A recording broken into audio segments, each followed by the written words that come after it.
다시는 전쟁이 없겠지. 그렇지 않습니다. 많은 전쟁들 중에서도 한 식구끼리 왼수가 되어 죽기 살기로 싸웠던 전쟁이 6.25입니다. 물리적인 것으로만 보면 안 돼요. 보이지 않는 정신세계, 마음의 세계, 공중의 권세 잡은 이간질의 귀재가 개인이나 가정이나 교회나 나라나 온 세상을 이간질해요. 원수가 있는 곳마다 다 그래요. 그러므로 우리는 원수를 이기기 위해서는 반드시 성령의 능력을 받아 하나님의 말씀대로 화목의 직분자의 길을 걸어가야 될 줄로 믿습니다. 74년 전 6.25 전쟁 발발 한 달 반 만에 북한군 주력 부대 12사단과 5사단이 동해안의 영덕 강구를 거쳐 포항을 포위한 채로 집중 공격을 퍼부을 때입니다. 74년 전에 여기 그런 일이 있어요. 후퇴를 거둬받은 국군 3사단장, 나라가 너무 망하게 되었으니까 포항을 지키겠다고 모인 학도병 87명에게 집으로 돌아가라고, 괜찮다고. 자기들 후퇴하면서 이제 다시 오겠다랬는데, 근데도 학생 71명은 남아서 애무한 소총과 실탄 250발씩을 지급받아서 우리가 잘 아는 포항 여중 전투를 치르게 됩니다. 학도 연군 71명이 마지막 육박전이죠. 백병전까지 치르면서 포항 시민과 피난민 20만 명입니다. 20만 명이 형산강을 건너서 피난을 떠날 수 있도록 시간을 벌어졌던 거예요. 열몇 시간을. 이들의 피해 희생 덕분에 재정비를 한 국군은 포항을 탈환하고 마침내 낙동강 방어선을 구축해서 전세를 유엔군 연합군과 함께 역전시키는 이 교두보를 마련하게 돼요. 여러분은 여기에 산다는 자부심을 가져야 될 것입니다.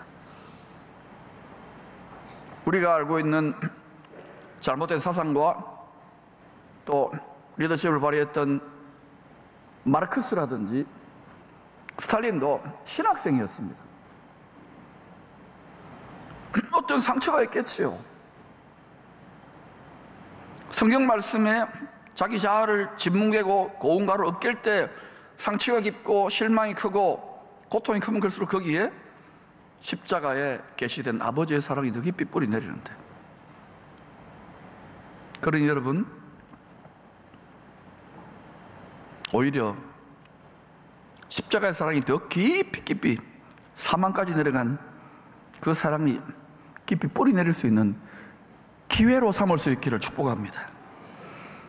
주님이 왕으로 다시 오실 때도 온 세상에 예외가 없이 큰 상처를, 어둠을 경험하게 될 것입니다. 그러나 이 상처를 전능자에게 내어드릴 때 별로 치유될 것입니다. 메시아의 왕국, 우리가 소망하는 에덴과 같은 땅에 안식하는 세상이 성경의 약속대로 반드시 일어날 것으로 저는 성경대로 믿고 바라보며 이 영원한 소망을 붙잡고 살아갑니다. 하나님의 꿈을 꾸는 자가 천국의 별 요셉입니다. 그 얼마나 상처가 컸습니까? 얼마나 어둠이 깊었습니까? 그 하나님께 드릴 때 별이 되는 거예요. 전능하신 치유자, 하나님의 상속자들은 하늘에 계신 아버지의 꿈을 꾸는 자입니다. 저희 아들이 4살 때쯤입니다. 친척들이 물어요. 너가 아버지 누구? 애가 잠시 있다가 이렇게 대답합니다. 하나님이요. 약간 제가 섭섭할 뻔했지만 목사 아들 답네, 그렇게 생각했어요. 주일학교 선생님 누군지 몰라도 잘 가르쳤네 싶습니다. 여러분에게 묻겠습니다. 너가 아버지 누구? 예? 믿음의 성장과 성숙은, 알았어. 하나님의 자녀 맞습니다. 믿음의 성숙은 나의 꿈, 나의 소원에서 아버지 하나님의 꿈, 아버지 하나님의 소원으로 변화가 되어가는 과정입니다. 철부지 영적인 어린아이 때는 내 소원, 내 꿈, 내 뜻에 집착하면서 그렇게 살 수밖에 없잖아요. 신앙이 무엇인지, 성경이 무엇인지 모르니까. 점점 그러나 신앙생활 연단을 받고 경륜이 깊어지고 여러분의 소원과 뜻과 꿈대로 안 된다는 걸 깨달아가면서 하나님의 소원, 하나님의 꿈을 이걸 일찍이 받아들이면 하나님의 소원, 하나님의 꿈과 나의 꿈, 나의 소원이 일찍이 젊었을 때부터 되면 여러분 입으로 선포하는 기도는요 바로 응답됩니다. 그래서 차이가 많아요. 하늘과 땅의 차이가 많은 것처럼 저마다 각자 소견과 생각과 꿈과 비전이 너무나도 다양한 거예요. 하나님만으로 다 수렴될 것입니다. 그러므로 지금부터 우리가 하나님과 우리 뜻을 일치시키는 훈련을 하세요. 이게 안 되면요 찢어지고 분열되고 분산됩니다. 우리는 하나님 아버지 집의 가족입니다. 하나님 아버지 집의 가족은 하나님 아버지의 뜻대로 행하는 자가 가족이지, 믿는다 해놓고 뜻대로 행하지 않는 자는 죄송하지만 가족이지만 거꾸로 행하는 거예요. 첫 번째 하나님이 주신 꿈은 형들이 묶은 곡식단들이 요셉이 묶은 첫 열매 한 단에게 절하는 꿈입니다. 누가 누구에게 절한다고요? 형들이 묶은 곡식단들이, 열매들이 요셉과 묶여진 열매 한 단, 곡식 한 단에게 엎드려 절한다는 거예요. 이왕이면은 우리가 예수님을 닮은 열매로 지금 성령 안에 익어가는데, 이왕이면은 여러분 성령의 처음 익은 열매로 추수되어지기를 축복합니다. 처음 익은 열매는 나의 몸을 하나님이 기뻐하는 거룩한 산제물로 드린 사람들이에요. 내 몸을 헌신한 성도리라니까요. 내 거를 주장하지 못해요.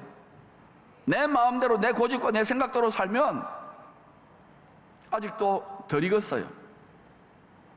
처음 익은 열매가 상속자고 하나님의 소유가 된 백성, 왕같은 제사장들이요, 어둠이 조금도 없는 영원한 영광의 나라의 본성인 새 예루살렘 성의 상속자들이 되는 거예요. 우리가 썩어질 육체를 따라 짐승처럼 살다가 뒷걸로 돌아갈 수밖에 없었던 자들 아니었습니까? 뭐 고상하고 윤리와 도덕으로 포장하지만은 우리 속에 선한 게 있어요, 없어요? 있다면 예수 믿을 필요 없어요. 선하신 분은 한 분밖에 없는데, 내가 선하다, 내가 어렵다, 이게 신앙의 더 깊은 차원의 성숙으로 할 때 이게 고운 가루처럼 다 갈아져야 돼요. 없어져야 돼요.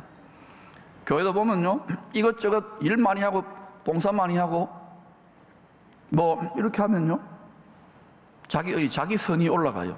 하나님의 선, 하나님의 의가 무너져요. 명심하세요. 이것 때문에 하나님 애매기지 마시기를.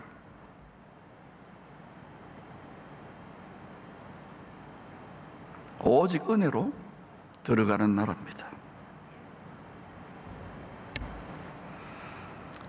우리가 썩어질 육체로 살다가 뒷걸로 돌아갈 수밖에 없는 존재였는데 아버지 덕분에, 아버지 잘 만난 덕분에 영생을 상속받게 되었어요. 이 세상에 재벌 아버지 만나서 금방 사라질 그런 돈 말고 말이죠, 그거 주면 좋지, 있으면 좋지. 영생을 상속받았잖아요. 이게 보물 아닙니까? 이걸 날마다 올거먹고 이 보물을 보고 즐거워하는 게 신앙생활인데 어디서 낙을 찾습니까? 어디서? 이게 큰 기쁨인데, 이게 큰 위로고, 이게 안 되니까 한평생 잘 달려가고 많은 책무를 받아 스트레스 빠져가지고 헛된 낙을 추구하다가 한 방에 못 가잖아요. 다윗도 그랬잖아요. 주님이 여러분의 낙이 되기를 축원합니다. 세상 낙이 다 끊어져도 영원한 낙이 우리에게 있다니까.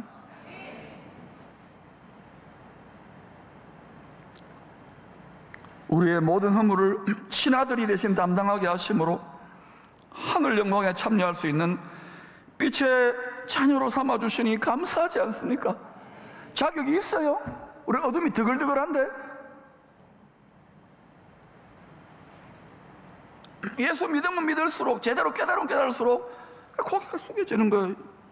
열매가 익었으니까. 거꾸로 고개가 빳빳하다. 아직 멀어서, 한참 멀었어요. 억지로 절하는 것이 아닙니다. 추수된 자의 벅찬 감격, 구원받은 자의 벅찬 감격으로 엎드려 절하는 것입니다. 우리가 육신 장막 옷을 벗고 난 다음에는 이게 정말 실감 날 거예요. 썩어질 육체에만 투자하지 말라는 거예요. 썩어질 양식에만. 요셉이 꾼 꿈대로 장차 마지막 대추수가 끝난 후에 반드시 성경대로 일어날 일입니다. 설마 하나님의 말씀을 믿으십시오. 나의 견해나 누군가의 조언을 믿지 말고 정확무구하신 예수 그리스도를 통한 구원에 이르는 지혜의 말씀을 믿으시기를 바랍니다. 두 번째 꿈에서 예수님 역할의 요셉이 해와 달과 11별들에게 절을 받습니다. 흥미가 있는 것은 하나님의 완전수인 12별이 아닙니다. 잘 읽어야 됩니다. 12지파, 12사도 뭐 이래야 뭔가 숫자가 딱 맞아 들어가지 않습니까? 12별 중에 한 별은 어디로 사라진 겁니까? 이런 고민을 좀 해보는 사람이 목사입니다. 그냥 여러분 유람별이네 하고 지나가지만 이제 여러분도 그렇게 읽어보셔요. 야곱의 12별과 같은 아들들 중에서 떨어져 나간 한 별은 요셉이죠. 형들에 의하여 노예로 팔려갑니다.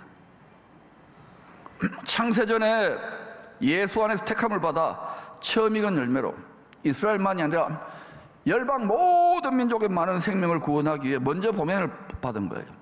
하나님 곁에 샘 곁에 무성가지로 심어져 이스라엘 집 담장을 넘어서 쭉 뻗어서 지금 한국도 오고 일본까지 갔어요. 딴 거까지 다 추수할 열매들이 익으면 이제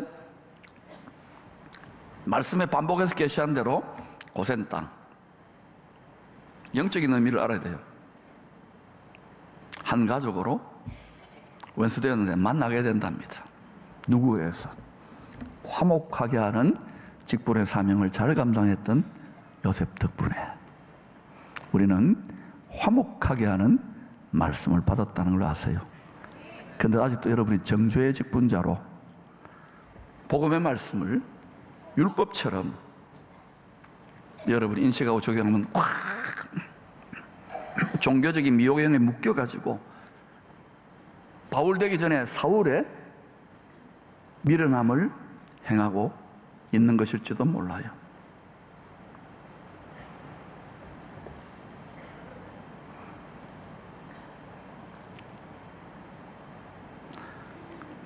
창세전에 예수 안에서 택함을 받아 한 별이 앞서 보냄을 받은 곳 사망의 음침한 골짜기였습니다.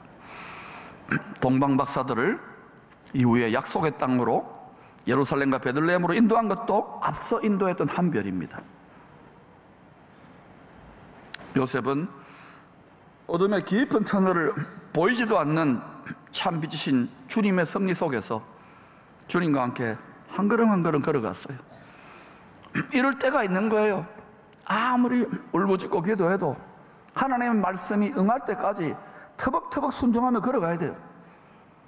그 순종이 다 이루어져야 하나님의 분량이 차고 아구까지 돌 항아리였을 때 다 차야 그때 물이 변하여 포도주가 되는데 그 일보 직전에 다 낙심해버리고 도망가고 하나님 말씀이 없으면 어떻게 가겠습니까? 예수 믿는 거 돈벌이에 도움 안 되나, 내 출세에 도움 안 되나 이래버리고, 내 인기에 도움 안 되나 이래버리고, 하나님은 계속해서 추수하고 계십니다. 서서히 퀴즈를 한다는 걸 아십시오. 타작을 하신다는 걸 아셔야 돼요. 우리가 알곡인지, 농부는 오직 알곡만 추수한다는 걸 아셔야 돼요.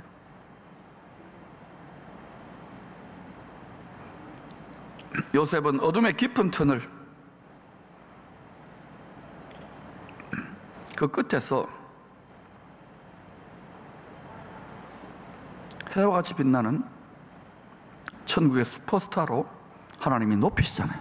그를 지극히 높여 12별들 중에, 야곱의 12아들들 중에서 떨어져 나왔는데 그를 지극히 높여가지고 앞으로 광명한 새벽별처럼 마지막 주소를 완성하실 주님 앞에 엎드려 절하게 될 그 사건을 요셉의 꿈을 통해서 이루어야 되기 때문에 하나님이 다 하시는 일이에요.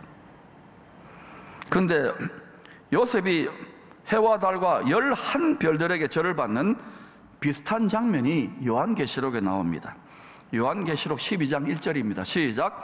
하늘에 큰 이적이 보이니 해를 옷 입은 한 여자가 있는데 그 발 아래에는 달이 있고 그 머리에는 12별의 관을 썼더라. 해를 옷 입었는데 신발은 달이에요. 그리고 모자는 12별이 12별의 관. 다 옷이라는 거예요. 신발도 옷이잖아요. 모자도 옷이잖아요. 해도 옷이고 해달별이 옷이에요. 요한이 본 하늘의 큰 이적, 해와 달과 12별의 영광으로 옷 입은 한 여자가 그럼 누구냐 이거죠. 에베소서 5장에서 바울은 결혼으로 하나 되는 한 남자와 한 여자는 그리스도와 한 몸이 된, 결혼하면 한 몸이 되잖아요. 교회와 그리스도 관계에 큰 신비를 나타내는 거예요. 우리가 청춘 남녀가 좋아가지고 서로 사랑해서 결혼해가지고 부부 되어서 아기 놓고 산다, 한 몸으로. 여기에 하나님의 구원 계시가 전부 다 들어가 있는 거예요. 그리스도와 교회 관계가. 또 낮이 되고 밤이 되고 빛이 되고 어둠이 되고, 여기에 하나님이 빛과 어둠 속에 어떻게 행하실지를 전부 다 계시해 놓은 거예요. 만물 속에 다 하나님이 하실 섭리가 나타나 있는 줄로 믿습니다. 말씀과 성령으로 진리의 빛 되신 예수님을 아는 만큼 성경으로 알아야 돼요. 아는 만큼 우리의 속사람은 하늘의 영광으로 더 빛나게 될 것입니다. 이 땅에서도, 새 땅에서도. 하나님의 꿈을 꾸는 자 요셉은 17세부터 30세까지 긴 인생의 어둠을, 터널을 통과하면서 참빛 주님과 늘 함께 동행했습니다. 그는 동행하는지도 모르고 동행했던 거예요. 늘 하나님께 나아갔잖아요. 눈에 보이지도 않아, 나타나지도 않아. 그렇게 간절히 찾았는데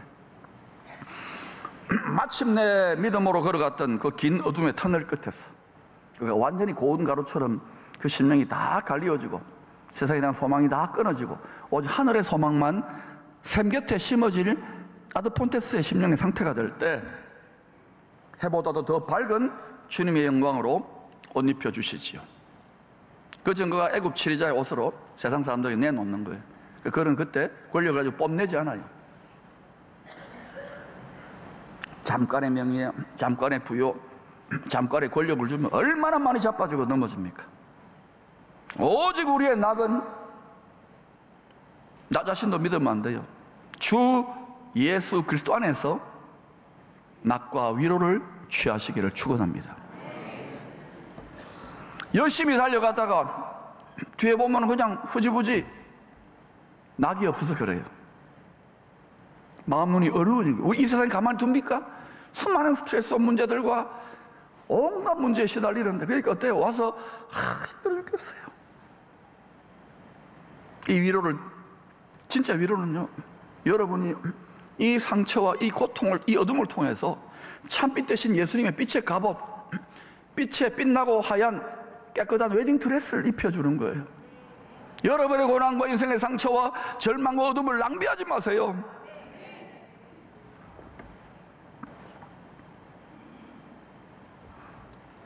예수님도 33년간 사망의 그늘진 땅에서 사람으로 살다가 마지막에는 사망의 깊은 어둠의 구덩이에 던져집니다. 끄집어낼 사람이 없는 거, 이거는. 그런데 전능하신 아버지 하나님께서 그 사망에 짙은 어둠의 구덩이를 찢어버리고 부활의 환희를 경험하게 하시잖아요.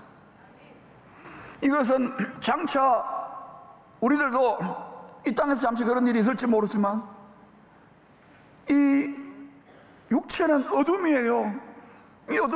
이 어둠의 구덩이를 벗고 우리는 영원한 빛인 저 어둠이 조금도 없는 주님 앞에 서게 될 거예요. 거기가 우리의 표대고, 거기가 우리의 위로고, 거기가 우리의 능력의 자리예요. 생명샘교치예요.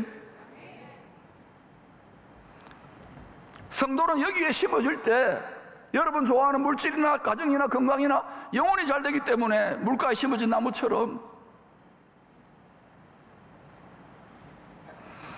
얽매여 있고 묶여 있기 때문에 이게 쉽지 않아요. 그래서 서로 격려하고 이렇게 하는 거예요.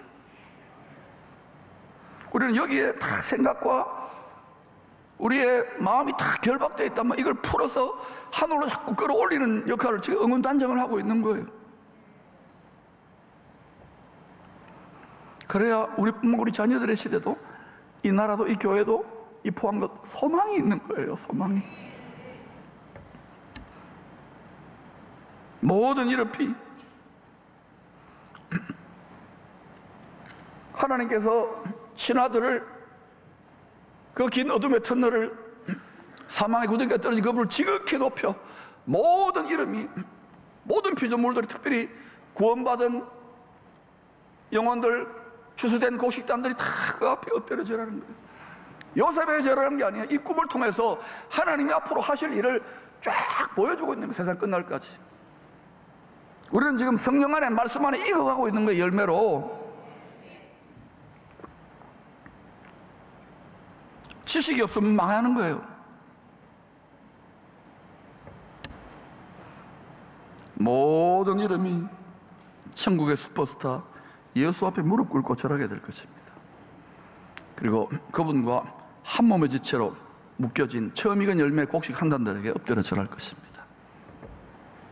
주님과 한 몸 되었기 때문에 어린 양의 아내처럼, 왕비처럼 간주하고 엎드려 절하는 거예요. 이 영원하다, 영원하다고. 영원토록, 세세토록 왕노릇 한다니까.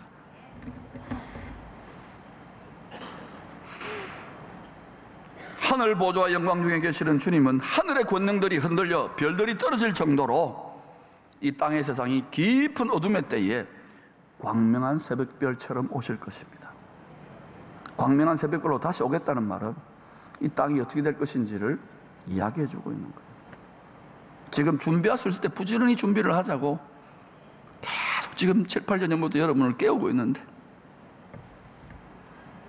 광명한 새벽별로 다시 오신다는 이 말씀이 그때가 온 땅의 세상에 미혹의 어둠이 깊을 때라는 것을 우리는 알 수 있는 거예요. 숨겨놓은 거예요. 그러므로 우리는 빛의 자녀들처럼 육체의 정욕, 육신의 행실을 따르지 말고 성령으로 무장하여, 말씀으로 무장하여 늘 깨어서 부지런해야 되는 거예요. 그러나 육신의 지각이 닫힌 어둠 속에서 사방으로 우겨 쌓입니다. 더 이상 끝장났어.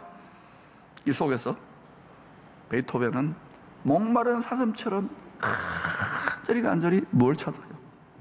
시냇물을 찾은 거예요. 하나님을 찾았던 거예요. 그러면서 그의 영적 지각, 육의 지각은 닫혔지만 영적 지각이 조금씩 열려서 구원의 빛을 보기 시작하는 거예요. 하나님의 긍휼이죠. 자신을 간절히 찾고 찾는 자에게 전능자의 능력을 베푸시는 원리대로예요. 잔인한 어둠의 터널을 아무 소리도 들을 수 없는 고요 속에서 홀로 걸어갑니다. 근데 이 기간에 음악사에서 찬란하게 빛나는 명곡들이 탄생해요. 그게 다른 음악가들하고 차원이 다른 거예요. 이 곡을 들어보면. 그 중에 하나가 20년 중에 만들어진 곡이요, 전 세계의 교회에서 가장 즐겨 부르는 베토벤 교향곡 넘버 9, 그 끝부분에 나오는 환희의 송가입니다. 딴딴딴딴딴딴딴 죄와 슬픔 사라지고, 나중에 같이 불러볼 거예요. 사망의 어둠을 돌파하여, 말씀과 성령으로 사망의 어둠을 돌파하여 구원의 빛이 되시는 그분이 계시는 하늘 보좌까지 침략에 들어가는 정복자처럼 달려 들어가서 그 빛을 본 영혼에게서 터져나오는 환희를 노래한 찬송이에요. 그 베토벤이 남긴 말입니다. 잘 들으세요. 위대한 사람은, 위대한 성도는 깊은 고통의 어둠에서, 절망의 감옥에서 밝은 빛의 환희를 노래할 줄 아는 사람이다. 이 세상의 모든 인생들은 사망의 어둠이 끝이에요. 그걸로 끝나는 게 아니잖아요. 우리 영원한 생명의 빛 주시기 위해서 주님이 전능자가 사람이 되어서 사망까지 떨어져 가지고 이 희망의 빛을 주시고 이겼다, 참 빛이다 말하는데 우리는 감격이 없어요. 기쁨이 없어요. 고마움이 없어요. 억지로 그냥 마지 못해. 여러분, 철듭시다. 지혜와 계시의 성령으로 간절히 혼신을 다하여 바라볼 때에 여러분을 짓누르는 어둠의 사망의 멍에 모든 멍에들이 벗겨지는 은혜가 오늘 나타나게 되기를 축복합니다.